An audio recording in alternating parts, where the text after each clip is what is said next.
ఈ నెల వామపక్ష విద్యార్థి సంఘాల ఆధ్వర్యంలో జరిగే బంద్ను విజయవంతం చేయాలని, అదేవిధంగా తెలంగాణ రాష్ట్ర వ్యాప్తంగా విద్యారంగ సమస్యలు పరిష్కరించాలని డిమాండ్ చేస్తూ వామపక్ష విద్యార్థి సంఘాల ఆధ్వర్యం నిజామాబాద్ నగరంలో బైక్ ర్యాలీని చేపట్టడం జరిగింది.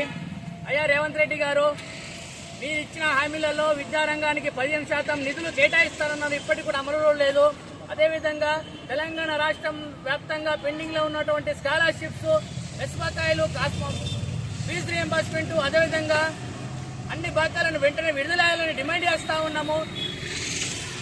తెలంగాణ రాష్ట్ర వ్యాప్తంగా టీచర్ పోస్టులను, లెక్చరర్ పోస్టులను, ఎంఈఓ, డిఓ పోస్టులను వెంటనే భర్తీ చేయాలని, ప్రభుత్వ కళాశాలలో మధ్యాహ్న భోజన పథకాన్ని అమలు చేయాలని డిమాండ్ చేస్తా ఉన్నాము. అదేవిధంగా విద్యారంగ సమస్యలు పరిష్కరించాలని డిమాండ్ చేస్తున్నాము. లేని పక్షంలో రాష్ట్ర వ్యాప్తంగా ఉద్యమాన్ని ఉధృతం చేస్తామని సందర్భంగా హెచ్చరిస్తా ఉన్నాం.